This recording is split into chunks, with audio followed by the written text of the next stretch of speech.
Selamat datang kembali, masih terkait dengan selektor pada CSS.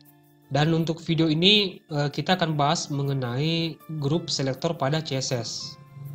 Dan sebelum kita masuk di topik ini, kita akan siapkan file latihannya terlebih dahulu ya. Tepatnya di dalam folder belajar CSS. Di sini kita akan buat file pertemuan 3 ya, .html. Klik kanan pada area ini, ya, kemudian pilih new, lalu pilih text document. Ini saya blok semua ya. Untuk nama filenya pertemuan underscore 3 titik html. Nah, sampai di sini saya tekan tombol enter di keyboard. Nah, sekali lagi jika ada kotak dialog seperti ini ya, ini tinggal klik tombol yes. Nah, sekarang kita sudah punya file pertemuan 3.html. Nah, selanjutnya kita akan buat file CSS-nya, tepatnya di dalam folder CSS ini. Klik kanan lagi, lalu pilih new, kemudian text document. Ini kita blok semua. Nama filenya style, ya style underscore 3 titik CSS. Oke, kita enter sampai di sini. Kemudian pilih yes. Oke, sekarang kita sudah punya file pertemuan 3 untuk HTML dan style 3 untuk CSS. Kemudian kita akan jalankan Visual Studio Code-nya ya. Nah, di Visual Studio Code di sini kita sudah punya pertemuan 3.html dan style 3.css yang berada di dalam folder CSS. Nah, sekarang kita aktif di pertemuan 3 ya. Klik pertemuan 3.html.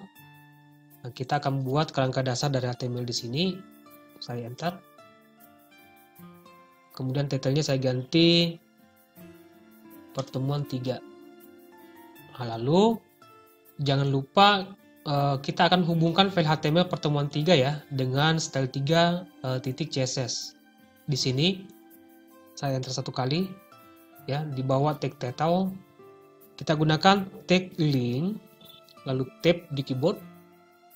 Kemudian nilai dari atribut href ini merupakan alamat dari file CSS yang akan kita panggil, yaitu style underscore 3.css yang berada di dalam folder CSS.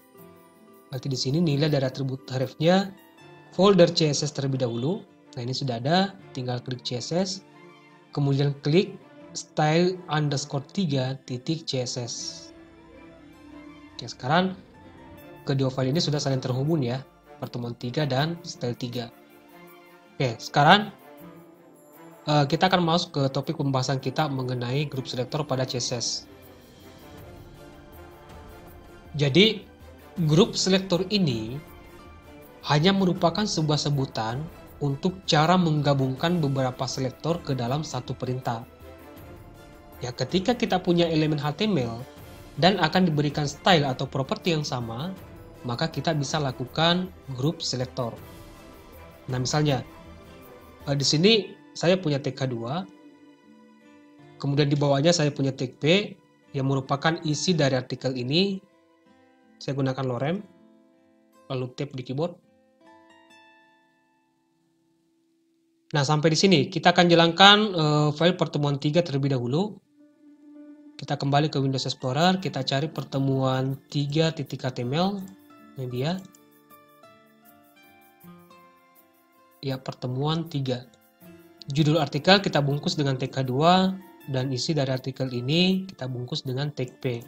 Nah, jika kita ingin ya tag H2 ya menggunakan warna teks warna biru, begitu pula dengan tag P ya menggunakan teks warna biru.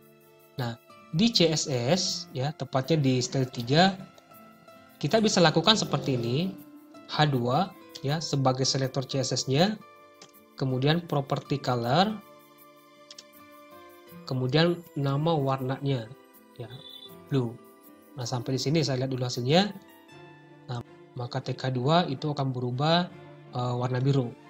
Kemudian jika kita ingin ya paragraf ini warna biru juga, nah di sini sudah ada tag P ya, yang bisa kita gunakan sebagai selektor. Ini saya enter di sini, selektornya P, kemudian properti CSS-nya color blue. Nah, sampai di sini, tentu kalau dia atasnya di web browser, maka kedua elemen HTML ini akan menggunakan properti yang sama, yaitu warna teksnya warna biru. Nah, ketika kita punya elemen HTML dan akan diberikan style atau properti yang sama, maka kita bisa lakukan group selector.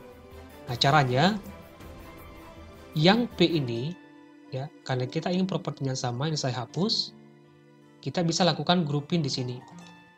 Ya, H2 pisahkan dengan tanda koma, kemudian P. Ya, jadi sekarang bacanya tag H2 dan P, ya, ubah warna teksnya ke warna biru. Nah, ini kalau saya lihat hasilnya di browser, ini hasilnya sama. Ya, jadi sekali lagi, ketika ya ada elemen HTML menggunakan properti yang sama, maka kita bisa lakukan yang namanya grouping selector.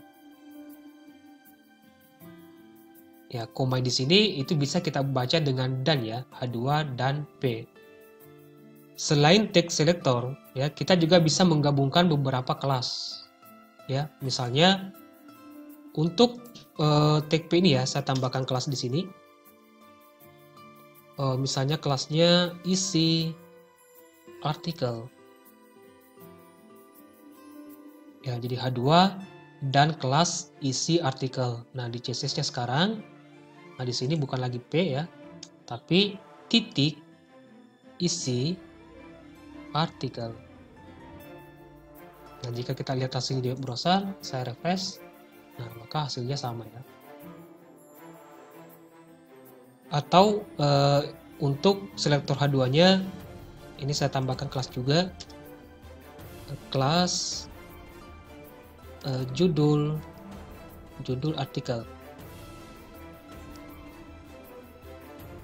Nah, sekarang untuk file CSS-nya di sini, ini bukan lagi H2, tapi titik judul artikel.